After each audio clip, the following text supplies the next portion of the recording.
Chapter 8 of The Lost Years of Merlin, called The Gift. Last chapter was chapter 7, and we also read chapter 6, where Denidius tries to burn Bronwyn, and Emerus uses his power, we think, to knock a limb off the burning tree, which traps Denidius, and Emerus runs in to save him, and then wakes up a few days later in the Church of St. Peter, and he is blind. So now we're going to read The Gift. Okay. During the weeks stretching into months that followed, my torment filled the halls of the Church of St. Peter. The nuns residing there, moved both by the strength of Bronwyn's piety and the severity of my burns, had opened the gates of their sanctuary. They must have found it difficult to feel anything but sympathy for this woman, who did little else but pray all day and tend to her wounded boy. As to the boy himself, they mostly avoided me, which suited me just fine. For me, every day was dark, in a mood as well as sight. I felt like an infant, barely able to crawl around the stone-cold chamber that I shared with Bronwyn. My fingers came to know well its 4 rigid corners, its uneven lines of Mordor between the stones, its lone window where I sometimes stood for hours, straining to see. Instead of lighting me, though, the window only tortured me with the jovial call of the cuckoo and the distant bustle of Caer Mirdan's marketplace. Occasionally, the smell of someone's cooking pot or a flowering tree might waft to me, mingling with the scent of thyme and beetroot that rose from Bronwyn's low table by her pallet. But I could not go out and find such things. I was a prisoner, confined in the dungeon of my blindness. 2 or 3 times I summoned the courage to walk, feeling with my hands past the heavy wooden door and into the maze of corridors and chambers beyond. By listening carefully to the echoes of my footsteps, I discovered that I could judge the length and height of passageways and the size of rooms. One day I found a stairway whose stone steps had been worn into shallow bowls over the years. Feeling the wall carefully as I descended, I pushed open a door at the bottom and found myself in a fragrant courtyard. Wet grass touched my feet. Warm wind breathed on my face. I remembered all at once how good it felt to be outdoors, on the grass, in the sun. Then I heard the nuns singing in the cloisters nearby. I started walking faster, eager to find them.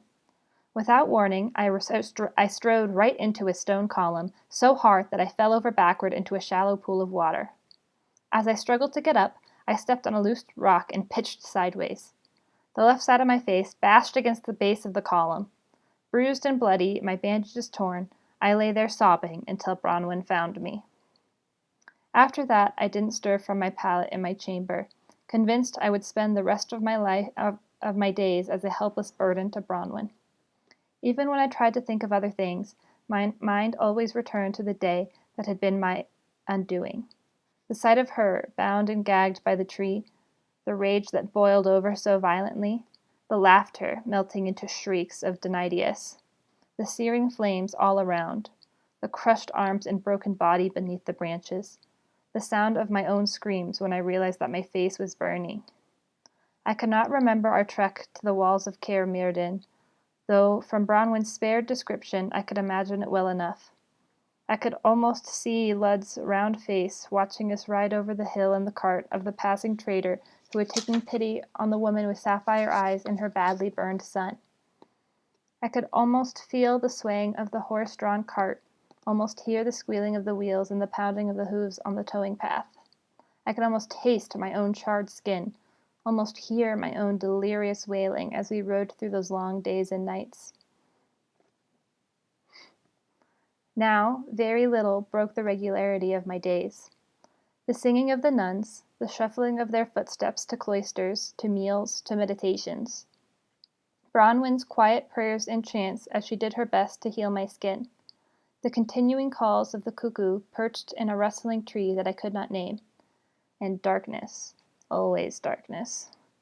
Sometimes, as I sat on my pallet, I ran my fingers gingerly over the scabs on my cheeks and under my eyes. The ridges on my skin felt terribly deep, like the bark of a pine tree. I knew that, despite Bronwyn's skills, my face would be scarred forever. Even if, by some miracle, my sight were ever restored, Those scars would announce my folly to the world. I knew, of course, that such thoughts were foolishly vain, yet they came to me anyway. Once I found myself longing to grow a beard. I imagined a great flowing beard, the kind an ancient sage, hundreds of years old, might wear. What a beard that was! All curly and white, it covered my face like a mass of clouds. I even suspected that a bird or two might try to nest there. But such wistful moments never lasted long. Increasingly, I felt gripped by despair. Never again would I climb a tree. Never again would I run freely through a field. Never again would I see Bronwyn's face except in memory. I began to leave my meals untouched. Despite Bronwyn's insistence that I eat more, I had no desire. One morning, she knelt beside me on the stones of our chamber, wordlessly dressing my wounds. As she tried to replace my bandage, I leaned away from her, shaking my head. I wish you had left me to die. It was not your time to die. How do you know? I snap. I feel like I've died already. This is not a life. This is endless torture. I prefer to live in hell than to live here. She seized me by the shoulders. Don't talk that way. It is blasphemy. It is the truth. See what your powers, the ones you called a gift from God, have done for me? Curse these powers. I'd be better off dead. Stop it! I shook free, my heart pounding. I have no life. I have no name. I have no nothing. Bronwyn, swallowing her sobs, began to pray. Dear Lord, Savior of my soul, author of all that is written in the great book of heaven and earth, please help this boy. Please, forgive him. He knows not what he says. If only you would restore his sight, even a little, even for a while. I pledge to you he will earn your forgiveness. He will never use his powers again if that's what it takes. Only help him. Please help him. Never use my powers again, I scoffed. I would gladly give them up in exchange for sight. I never wanted them anyway. Bitterly, I tugged the bandage on my brow. And what kind of life do you have now? Not much better than mine. It's true. You may talk bravely. You may fool those nuns out there, but not me. I know you are miserable. I am at peace. That's a lie. I am at peace, she repeated. At peace, I shouted. At peace? Then why are your hands so chafed from all your wringing? Why are your cheeks so stained with your... I never finished the sentence. Good God, she whispered. I don't understand. Hesitantly, I extended a hand toward her face, lightly brushing her cheek. In that instant, we both realized that I could, somehow, sense her tear stains, though I could not see them with my eyes. I nonetheless knew that they were there. It is another gift. Bronwyn's voice was full of awe. She clasped my hand tightly. You have the second sight. I didn't know what to think. Was this the same ability that I once used to open a flower's petal? No, it felt different, less willful somehow. What about seeing the colors inside the flower before it opened? Perhaps. Yet this felt different than that too. More like an answer to Bronwyn's prayer. A gift from God. Can it be? I asked meekly. Can it really be? Thanks to God it can. Test me, I demanded. Hold up some fingers. She obliged. I bit my lower lip, trying to perceive her fingers. 2? No. Try again. 3? Try again. Focusing my thoughts, I instinctively closed my eyes, though of course that made no difference. After a long pause, I said, 2 hands, not 1. Am I right? Right! Now, how many fingers? Minutes passed. Perspiration formed on my scar brow, stinging the sensitive skin, but I didn't waver. At length, I asked a hesitant question. Could it be 7? Bronwyn sighed with relief. 7 it is. We embraced. I knew in that moment that my life had changed completely, and I suspected that, for the rest of my days, I would continue to ascribe special importance to the number 7. Most important of all, though, I knew that a promise had been made. It didn't matter whether it had been made by me, by Bronwyn, or by both of us. I would never again move objects with my mind, not even a flower petal. Nor would I read the future, or try to master whatever other powers might have once been mine. But I could see again. I could live again.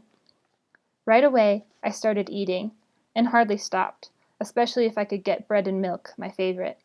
or blackberry jam on bread crusts, or mustard mixed with raw goose eggs, which gave me the added fun of making any nearby nuns ill. One afternoon, Bronwyn went out to the market and found a single succulent date, which was, for us, as splendid as a royal feast. And my spirit revived along with my appetite. I began to explore the hallways, the cloisters, the courtyards of St. Peter.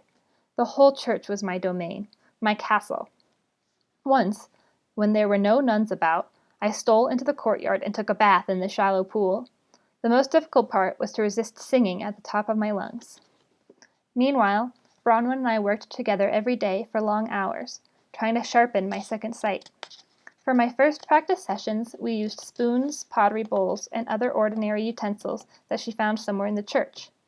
In time, I moved on to a small altar with subtle contours and grains in its wood.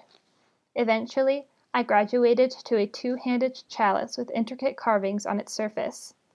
Although it took the better part of a week, I finally came to read the words inscribed on its rim: "Ask and ye shall receive." As I practiced, I realized that I could see objects best if they were stationary and not far away. If they moved too quickly or remained too distant, I often lost them. A flying bird simply melted into the sky. Furthermore, as the light around me grew dimmer, so did my second sight. At dusk, I could only see the blurred outlines of things. I could not see anything at night, unless a torch or the moon pushed away the darkness. Why my second sight should need light at all, I could only wonder. It was, after all, not like normal sight, so why should darkness smother it? Then again, second sight seemed to be partly inward and partly outward. Perhaps it relied on what was left of my eyes, in some way I could not comprehend. Or perhaps it required something else, something inside me, which failed to pass the test. Thus, while second sight was certainly better than no sight at all, it was not nearly as good as the eyesight I had lost. Even in daylight, I could discern only the barest wisps of color, leaving most of the world painted in variants of gray. So while I could tell that Bronwyn now wore a cloth veil around her head and neck, and that it was lighter in color than her loose robe, I could not tell whether the veil was gray or brown. I began to forget much of what I had learned about the colors of things since arriving in Gwynedd. Yet I could accept such limitations. Oh yes, and gladly. With my emerging ability, I walked to the cloisters or to meals with Bronwyn. I sat beside a nun and conversed for some time, seeming to look at her with my eyes, without her suspecting that those eyes remained useless. And one morning I actually ran around the courtyard, weaving in and out of the columns, leaping right over the pool. That time I didn't hold back my singing. Okay, that is the end of Chapter 8 of The Lost Years of Merlin. Join me tomorrow for Chapter 9 called The Young Bird. Thanks for joining me. Bye.